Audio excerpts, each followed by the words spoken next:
Hello and welcome to the Agency Leadership Podcast. I'm Chip Griffin. And I'm Ginny Dietrich. And Ginny, I'm old. Yes, you are. But you know what else is old? What else? Some of the content on my website. Yeah, sure. Mine too. Yeah.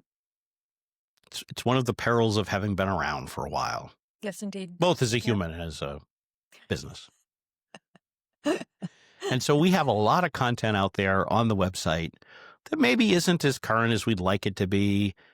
Some of it I haven't looked at in many years, so I don't even know if it's up to date or not. Sure. I'm sure that many of our listeners have content on their website or maybe entire websites that are old and out of date. Yes. So my question to you is, how should we be thinking about this content? How do we deal with this problem? We can't just spend, I don't know about you, but my website's got over 1,000 different pieces of content on it. Now, I think most of our listeners probably don't have websites with quite that much content on it, but some do. And even if you've only got a couple hundred, that's still a substantial body of content that you need to audit in some fashion. So what do you do about that? It's funny, this conversation is happening right now because about a week ago, right after the holidays, I got an email from a friend that said, hey, I don't know if you know this or not, but you have a blog post from 13 years ago, literally 13 years ago, praising Elon Musk. And I was like, well, let's delete that. But I don't know how she found that. She must have been searching on the site for something and found it, right? So I think it's important to do an audit, and I did delete it. I moved it to the trash. But I think it is important to do an audit. We have a client that said to us, we don't think we need new content. We have plenty. And we went in and we're like, okay, great. Let's do an audit and see. And we audited it. And they do have plenty of content, but the most recent is 2.5 years old. So one of the things that we're working on with them right now, well, twofold. One is going through the audit that we did to see what needs to stay with an update, a refresh, and what should be deleted. There's lots of content on their site, and actually this will appeal to many of you listeners too. There's content on their website that has some great SEO value. Showing up first in Google results and things like that. So you don't want to get rid of that content, but it probably needs a good update. It probably needs to be refreshed. It probably needs new quotes, new experts, new expertise, new statistics, whatever it happens to be. So that's what I would do. It's pretty easy. We use Screaming Frog to do the audit. So it'll look at your entire website and then give you an Excel list of all of your links. And then you can go and you can tell it, I want dates and topic and all that kind of stuff. And you can go through that fairly easily to say, this is old. We don't need that. Move that to a different tab. This is good stuff. We don't want to lose it. And then I would compare that to what I would compare what you're keeping to do a Google search. Are those links showing up in Google? And I would also ask AI, is AI showing that content in its answers? So I would venture to guess, like you and me, it would be a really big undertaking because we have years and years of content. But for most agency owners, I would guess it's probably I don't know, and you can use AI to help you, but it's probably a 2 or 3 hour thing that you can split up over several weeks, right, to get it done. But 100% you should have an up-to-date website overall, and you should be updating content so that it's refreshed. Not necessarily the URL, but updating the content inside the article or the blog post or the page or whatever it happens to be. Yeah, and I think the advice to sort of just kind of go through a list of it is a really good starting point. Whether you use some third-party tool or, frankly, if your website isn't too huge, if you just go into WordPress and start scrolling back through the pages and posts and just looking at the headlines, at least things that are obviously in need of help will jump out at you, or that you praise somebody that doesn't make sense or whatever. And we have to keep in mind that sometimes that old content might be a year old, it might be 10 years old, it might still need some sort of an updating. The other thing that's often helpful is just to go into something simple like your Google Analytics and just look at the top 20, 30, 40 pages in terms of traffic, and just ask, are all of these pages the way I still want to present myself in whatever the current year is that you're listening to us? Because that can be a really helpful way of prioritizing what you want to address, what you want to update. And particularly if you're getting a lot of traffic to a page that either is not as relevant as it should be or not as accurate as it should be, given the way the world has changed, those are ones that you want to address. To me, one of the interesting cases is, what, and I've seen this a lot, and some of the organizations I've worked with have had this issue where you've got a page that gets a ton of traffic, but is frankly totally irrelevant to what they do today. Right. It's still an accurate bit of content, which is why it keeps getting traffic, because it's answering whatever question the searcher may have had, but it doesn't really benefit the organization other than it does produce a fair amount of inbound traffic. So to me, those are interesting cases, trying to figure out what you do with those. And if you talk to different SEO experts, you sometimes hear different bits of advice on this, right? Because some are like, well, you're still getting people clicking over to your site, and that's a good signal for the search engine, so that's good. The problem is if the signal is that you're relevant for something that you really aren't relevant for, so Right. does it really help you? My general inclination is if it's completely irrelevant to what you do today, I would kill it off and sacrifice the traffic, but that's my perspective on that. No, I Either way, totally you agree should with make a that. conscious decision about it. Yeah, I totally agree with that because I think you're right. If it's not if you're bringing irrelevant traffic to your website, your numbers are inflated. So I would rather have accurate numbers so I know exactly what my pipeline looks like, what my lead generation looks like, what my lead nurturing looks like, and be able to work it backwards, right? So I completely agree with you. And like I said, I killed that article from 13 years ago because it's not how I feel about that man anymore. So Yeah. at all. Yeah. Well, for many years on my personal blog, the highest trafficked post was sort of a throwaway post I did on a camera backpack that I got like 20 years ago, and it scored. It turned out it was a popular model of the backpack, and so it got a ton of traffic from people who were considering buying it. Obviously, that didn't help me at all, Not at really, all. Right. because Yeah. I mean, I didn't pitch camera backpacks or anything like that. I didn't sell them. I didn't even have an affiliate link in it or anything like that. So what was the value of it? Pretty much nothing. It felt nice to see all the spikes in traffic that it Sure. Of generated, but course. Yeah. it wasn't particularly useful. So, and those are the kinds of things that many of us, maybe we just had a comment on our blog about some story of the day, and it just took off, and for whatever reason still sticks around, but it's not really what our agency is about, so it doesn't really help. Yeah. I would really look at, I mean, some of your ideas, especially if you don't have a ton of content like we do, going through WordPress and looking to see. I would start with the content on your website specifically. What's on your homepage? Does it represent who you are and what you stand for today? Does it accurately reflect where you are today? I would venture to guess the answer for most of us is no. I would start there, at least with the homepage and your top 3 or 4 pages. So probably your services page, probably your about us page, and maybe a resources page, depending on, again, look at your Google Analytics. Then once you've done that, then I would definitely go through WordPress and go through any content that you have, podcasts, recordings, videos, blog posts, whatever it happens to be, go through all of those and then divide and conquer and say, yeah, we're going to have to update these. It may take me all year, but I'm going to do one a week and I'm going to update one a week. And suddenly you're taking small bites of the elephant and you can get it done by year's end. Yeah, and I love your advice to look at the homepage and other key pages before thinking about old blog posts and that kind of thing, because many agencies neglect their websites until they decide all of a sudden this is how I'm going to get new business, and so then they over invest in time and money in their websites. Yes. So it does seem to be a story of extremes most of the time. But looking at that homepage of your website and making sure that it accurately reflects the business that you are, who you serve, what you do, and that it is very crystal clear about those things on your homepage, very first step. Do not pass go, do not do anything else, just get that done first. Then I would say look at the about page and make sure that it accurately reflects who you and your team are. Make sure that the right people are there. Make sure that your bio is accurate and up to date. Make sure that your photo is up to date, and have a photo, by the way, because people like to deal with other people. Yep. And as someone who does professional headshots for people on the side, I got to tell you, you got to have something that's within the last 5 years at least. I mean, if I put up a photo on the website of me with hair, that doesn't make any sense. And yet I see plenty of people No. who have photos on their websites And then I meet them and I'm like, this is not even in the ballpark. Yeah. Yeah. Yeah, you're right. Um, the other thing I will say to that, and this is incredibly important, is that AI notices inconsistencies. So if you're inconsistent across the website, social media, all the places that you are online, you're not going to show up in AI answers no matter how good your content is.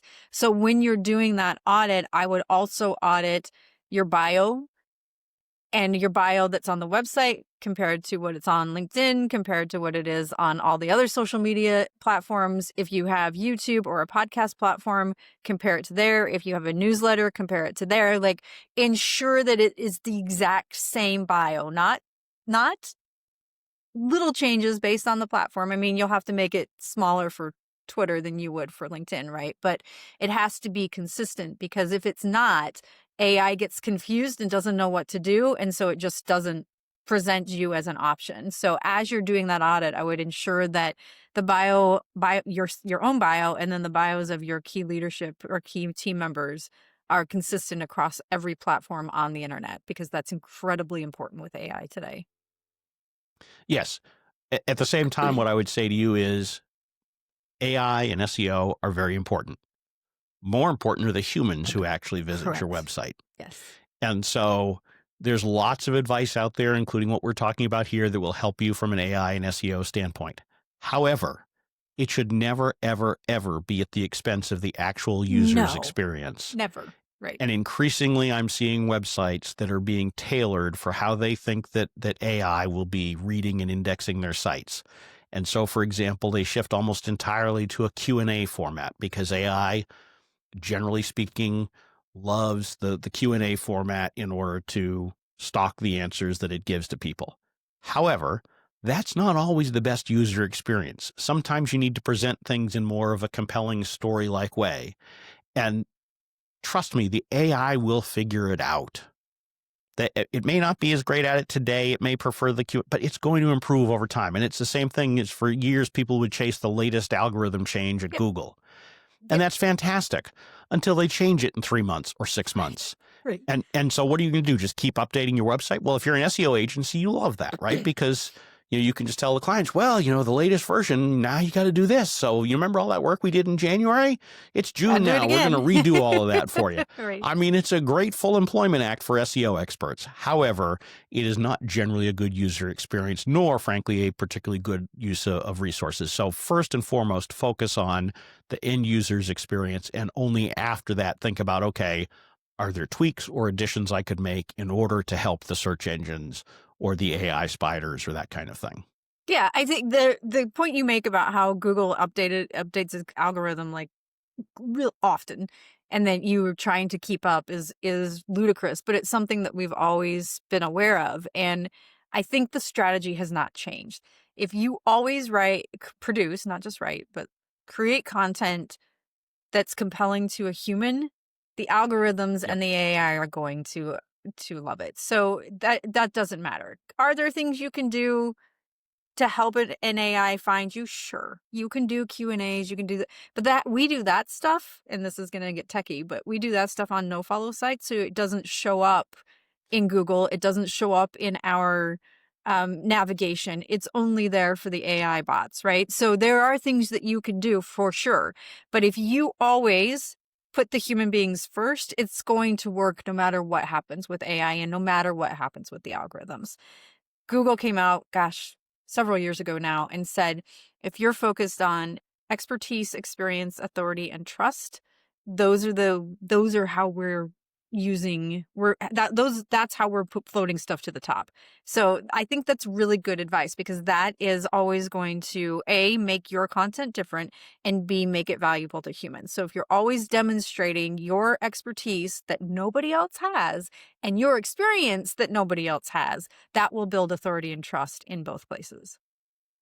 Well, I mean, the irony is that all of the experts will help you to chase the algorithms and the technology, but the reality is that all of the search engines and all of the AI engines, they're all chasing the user. All Right. they're trying to do is Right. try to deliver what a real person wants. Yep. And so it's ironic that we set them aside, the humans aside, to chase the technology when the technology is chasing the people. So it's kind of a weird circle. And I've consistently maintained for 20 plus years, if you focus on the user, you will get to the right place. You may not be there today, and it's going to ebb and flow over time as algorithms and technology changes, but chase the user, because that's how you sell your business. That's how you find new clients, and that's how you keep people happy. Yeah, absolutely. I think that's, yes, focus on the humans first. That's always been the advice. That strategy has not changed. The tools change, the tactics change, the execution changes, but the strategy remains the same. So let's say, you've gone through this audit on your website. You've chucked out the things like the praise of Elon Musk that you don't want on there anymore. You've gotten rid of the content that's no longer relevant to the business that you are today. So now you're left with some things that you could update. Maybe you could strengthen them, but they're not obviously wrong. They're still pretty good. How do you decide where you want to invest your energy, as far as which of these do you update, which of those do you flesh out and make bigger deals? Because I think that's where the real challenge comes in. Are you better off updating old content, or are you better off creating new content? I think it depends, which is the tagline to this Yes. podcast, of Yeah. course. But it depends on a few things. One, if you if there's older content that you can refresh and update with minimal resources, like it's just a 5 or 10 minute, gosh, this needs to change, and then I republish it, and it's showing up in Google results, I think it's probably worth doing it. Obviously, if it doesn't support or it reflect where you are right now, I would not worry about it. But if there are things where you have some SEO value, or AI is using it to bring real humans to your website based on the questions they're asking, and it's accurate, then I would take a few minutes to update it. And like I said, maybe you create a list of things that you need to do and you just check one off a week, right? And then I would focus my efforts on new stuff. So where are we now? What are we thinking? How have we evolved? What kinds of things are we offering to the industry? That kind of stuff. So I would first focus on the stuff that you can repurpose, because it's easier and it's a smaller lift, and you still have the value of SEO from that perspective, and then focus on the new. But like I said, if your website in general, your homepage, your About Us page are not updated, I would start there. Yeah, and I think it's important that you, as you're looking at the old content that you're thinking Mm. about refreshing, that you don't look at it through the lens of, I could make this perfect if I spent some more time on it. It really, you have to see that that the outcome for the user, again, going back to the person on the other end, is meaningfully different because of the additional work that you put in. I mean, if it's just simply that it's phrased better, it's organized neater, it's a little bit clearer, that's probably not enough for me. But if you're able Right. to, things have changed between then and now, as far as either what's going on in the world, what's out there, what your knowledge is, and you can make it 50% better.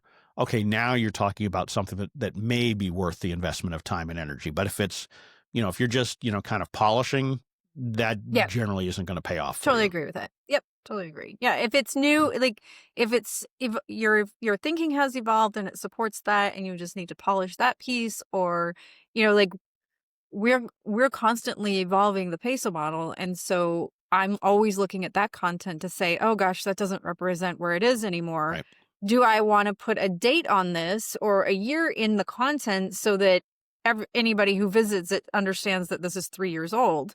Do I want to delete it? Like, so I'm constantly, our marketing team and I are constantly looking at those kinds of things. So I totally agree. If it's just a polish, I wouldn't spend the time. But if it's evolved thinking, if it's new services, if it's new products, if it's new IP, if Yeah, it's, those kinds of things, then I would definitely include it. absolutely. Well, hopefully we've given people some good ideas so that they can take a fresh look at their website as we start the year, and figure out, what they might want to tweak, improve, get rid of, hide from, any of those things. And it doesn't have to be a giant project, as you No, suggested. It can be the kind of thing where you chip away at one piece of content a week or something like that, and you'll see a meaningful difference over the course of time. Absolutely. Yep. Get it done. Get that homepage updated. So with that, we will draw this episode of the Agency Leadership Podcast to a close. I'm Chip Griffin. I'm Ginny Dietrich. And it does depend.